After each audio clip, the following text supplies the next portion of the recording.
तो एक बार क्या हुआ, हम स्कूल में थे, 12वीं में हम होते थे स्कूल हेड बॉय। तो अब क्या है कि हेड बॉय हो तो आपकी जिम्मेदारी, और हम थोड़ा ज़्यादा फैल के रहते थे, तो हमने स्कूल के बाहर की जिम्मेदारी भी ले रखी थी स्कूल की, कि भाई स्कूल का लड़का को ड्रेस में ना पिटे, ऐसा हमारा मानना था, उससे हमारा भी वर्चस्व बना रहता था।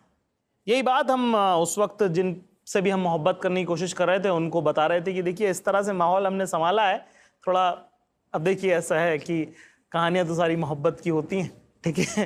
तो हम उनको बता रहे थे कि इस तरह का माहौल हमने सुना है कि अपने स्कूल के लड़कों को कोई मार नहीं सकता जब तक हम यहाँ पे खड़े हैं। ये कहते कहते जैसे ही हम बालकनी की तरफ बढ़े, क्योंकि छुट्टी हो गई थी, हम निकल रहे थे साथ में ही, तो देखा कि 11th क्लास का लड़का सड़क के बीच में स्कूल के ठीक सामने बेतहाशा पिट रहा है। थप्पड़ों पे थप्पड़, लातों पे लाते, घूंसों पे घूंसे पड़ रहे हैं उसको, दे मुक्के ही मुक्के। हमें तो शर्म आई सो आई, दौड़ के छुड़ाना अलग से पड़ा, क्योंकि छुड़ाते वक्त आपको ये भी ध्यान रखना पड़ता है कि अगला आप ही को ना जड़ दे 2-3, ठीक है। इस तरह की कहानियाँ छोटे शहरों में बहुत होती है। तो हमने उनको रोका, हाँ, हमने उनसे पूछा भाई क्या हुआ है। तो वो जो थे, जो मार रहे थे, उन्होंने कहा कि यार ये हमारे बारे में उलझुल बातें करते हैं इसलिए हम इनको कूट रहे हैं। हमने कहा ये क्या कहते हैं तुम्हारे बारे में? कहते हैं हमारे घर आया, हमारी बहन को बोल रहा था कि ये जो लड़का तुम्हारे घर पे अभी दिखा हमको, ये हमको याद आ रहा है। मैंने कहा मतलब? फिर बोले थोड़ी देर बाद कहता कि नहीं नहीं नहीं नहीं नहीं, हमको याद आया कि इसको तो हमने मारा हुआ है।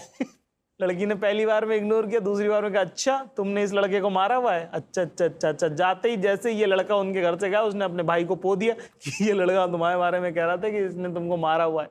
ये भाई साहब जो ये गुंडे हैं, ये आए हमारे स्कूल के सामने और इस लड़के को बुलाया और खींचा और कहा कि सुनो तुमने तो हमें कूटा हुआ है, पर हमने तो तुम्हें कूटा हुआ ही नहीं है, तो अब तो हम तुम्हें मारेंगे। तो जब ये पिटाई हो रही थी वहां पे हम भी खड़े थे। एक तो हमारी गर्लफ्रेंड सामने हमारी बेइज्जती हो रही है, तो हम वो बेच ही चुके थे कि स्कूल में किसी की लड़ाई नहीं होती और हम बिचौली हैं, हम छुड़ा लेते हैं। तो हमने कहा कि नहीं, कि देखिए ऐसा है, स्कूल ड्रेस में आप इसको मार नहीं सकते, है ना। जब ये घर पहुंच जाए कपड़े बदल ले, उसके बाद आपको इसका जो करना कर लेना। तो उसने बोला कि तो बता हम क्या करें, ऐसे शख्स के साथ क्या करना चाहिए। तो हमने पूछा कि भाई तुमने ये कहा है क्या इनके बारे में? तो उसके मुंह में जबान नहीं, वो अपता हो गया कि वो भैया ये वो फलाना ढिमका। अब इसको जो गुस्सा था वो तो था ही, हमारी भी तो डेट की सेटिंग खराब हो गई, हमें और गुस्सा है। हमने भी तो तमाचे दिए कि साला तुम लायक ही पिटने के हो, तुम बिल्कुल लायक नहीं हो बचाने के, मार रहे भैया इसको मारना है। तो इस किस्से को अगर मैं ऐसे सुनाता आपको कि एक लड़का है हमारे स्कूल के बाहर, वो पिट रहा था क्योंकि उसने किसी के बारे में कह दिया था कि वो उसको मार चुका है, इसलिए वो आया कि भाई तुम तो हमको मार चुके, हम तुमको नहीं मार चुके। बात समझ रहे हैं आप? ये किस्सा सेम कहानी इतनी बेसिक हो गई क्योंकि इसके अंदर वो नजरिया नहीं था जो मेरा हो सकता है। अब जब आप और मैं वो लोग हैं जो किस्से सुनाते हैं, तो इन कहानी को और रिच कैसे बनाए, वो ट्रिक मैं आज आपको दूंगा। क्या है कि कहानी अच्छी और बुरी जो है, जो पहली बार में मैंने आपसे कहा था, वो ऐसी होती है कि कुछ यूं सुनाओ कि आप बीती जग बीती लगे और जग बीती जो है वो आप बीती लगे। उसके मायने आप समझने का वक्त आ गया है कि जब किसी कहानी में आप खुद को डालते हैं, खुद को इन्वॉल्व करते हैं, तब उसका रंग ही अलग होता है। इसी बात के बारे में मेरे दोस्त हैं कुमार वरुण, क्रांति, आप जानते होंगे चाचा विधायक में, और मेरे बहुत करीबी दोस्तों में से एक हैं। हाँ, कुमार वरुण, उन्होंने एक बात कही जो मुझे बड़ी प्यारी लगी। तो जो भी हमारे लर्नर हैं उनके लिए ये जानना बहुत ज़रूरी है कि एक किस्से को पर्सनलाइज कैसे करें, ठीक है। क्योंकि अगर मैं किसी को, आप दो सिनारियो इमेजिन करिए, ठीक है। मैं एक ग्रुप में बैठा हूँ जहाँ मैं बोलता हूँ कि फलाना आदमी फलाना जगह ये काम कर रहा था, और फिर आपने स्टोरी सुनाई। केस बी कि आप बोलते हो मैं वहां था और मैंने ये देखा। वाह। तो सडनली केस बी में आपकी ऑडियंस ज्यादा इंटरेस्टेड होती है कि यार ये इसने देखा है, यार इससे मैं सवाल भी पूछ सकता हूँ और ये इसकी कहानी है। तो वो हमें करना पड़ता है एज ए स्टोरी टेलर कि अगर आपने कहीं सुना भी है कि दादाजी ने बोला था कि एक बार गाँव में ऐसा हुआ था, वैसा हुआ था, ऐसे वैसे वैसे वैसे, तो हम जब सुनाते हैं तो बोलते हैं कि एक बार मेरे घर में बताया क्या हुआ था। तो सामने वाला सडनली वो हो जाता है कि अच्छा तेरे घर में हुआ था ना यार, तुझे मैं जानता हूँ पर्सनली, तो मैं ज्यादा इन्वेस्टेड हूँ उस कहानी में, ना कि कोई रैंडम कहानी। अनलेस वो रैंडम कहानी गांधी जी की हो तो मैं इंटरेस्टेड रहूंगा, है ना, कि अरे एक बार सम्राट अशोक ने ऐसे किया था, अच्छा अच्छा अच्छा। बट कोई शर्मा फ्रॉम बलिया जिला की कहानी कोई क्यों सुनना चाहेगा, अनलेस वो आपकी पर्सनलाइज स्टोरी। तो वो एक इम्पैक्ट आता है स्टोरी में अगर आप उसको पर्सनलाइज करें। तो जितनी बार आप बोलते रहेंगे आपका खुद का कॉन्फिडेंस बढ़ता जाता है। जैसे होता है ना, जब आप फिल्म देखते हैं और आपको पता है कि इस फिल्म की मिस्ट्री क्या है, जितनी बार आप देखते हैं आप फिर कॉन्फिडेंटली देखते हैं ना, आपको फिर डर नहीं लगता है कुछ होता है, आपको लगता है नहीं मुझे पता है क्या होगा, तो वो होता जाता है, होता रहता है, होता रहता है। हाँ। तो ट्रिक यही है, सुनाते रहिए बट अपना पर्सपेक्टिव याद रखिए। कोशिश मत करिए कि ओरिजिनल स्टोरी वाले ने क्या किया था इसके साथ, क्योंकि अभी आपकी कहानी है। आपके दादाजी उस स्टोरी में कैसे फील कर रहे थे वो अब इंपॉर्टेंट नहीं है, आप कैसा फील कर रहे थे, आपको कैसा फील हुआ, आपका नजरिया कैसा था वो बोल।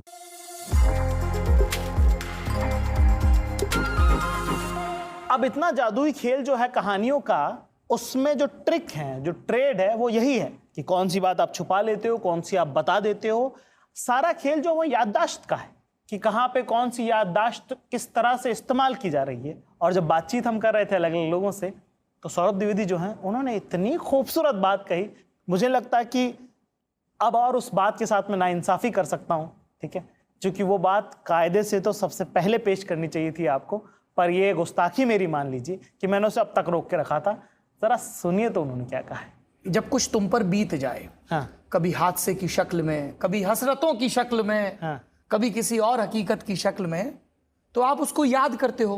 तो एक राउंड की फिल्टरिंग तो दिमाग कर चुका है। आप हूबहू 1 घंटे पहले की हर चीज को सेकंड दर सेकंड याद नहीं कर सकते। तो एक फिल्टरिंग दिमाग कर चुका है, लेकिन अभी वो अस्थाई मेमोरी में है। अभी आपको उसको सेव करना है। उसका तरीका ये है कि आपके साथ जो कुछ बीता, आप शाम को एक डायरी में कहीं पर लिख लें। अच्छा, ये वाली बात हुई थी, ये वाली बात, जिसको हम लोग कहते हैं ना कथाओं के मार्मिक प्रसंग, कि यार बातें बहुत कही पर ये एक बात जो थी ना, ये याद रह गई, वाह, है ना। उसको आप कहीं उकेर लें, सूत्र रूप में ही उकेर लें। हाँ, फिर आप जब पलट के जाएंगे तो आपको याद आएगा, हाँ यार ये बात तो थी। तो ऐसे। और दूसरा, जिन किरदारों से मिलें उन्हें बांचने की कोशिश करें, हाँ, है ना। कि कुछ लोग होते हैं ना बड़े नेचुरल होते हैं, तो कुछ नेचुरल हैं, पर मैं कह रहा हूं कि हर कोई है, कर सकता है, बस वो धक्के की देर है कि वापस आओ और बताओ यार दिन कैसे। अरे पता है आज वो गए तो बस में थे, तो पता है वो एक नई होर्डिंग लग रही थी।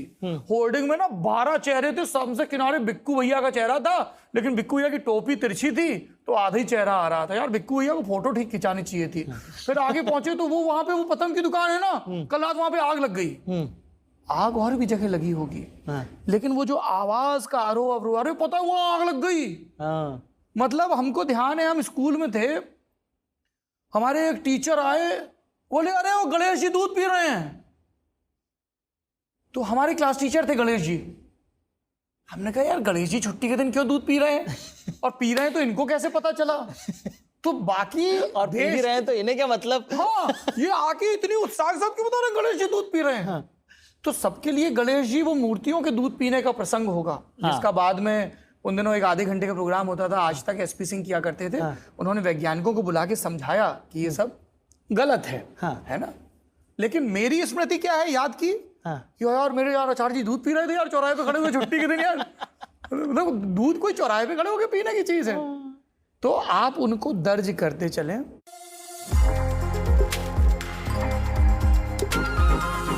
इसके लिए सबसे ज़रूरी चीज़ जो आपको करनी है अब, है ना, ये वो हिस्सा है जहां मैं आपको होमवर्क देता हूं, जहां मैं आपको बताऊंगा कि करना कैसे।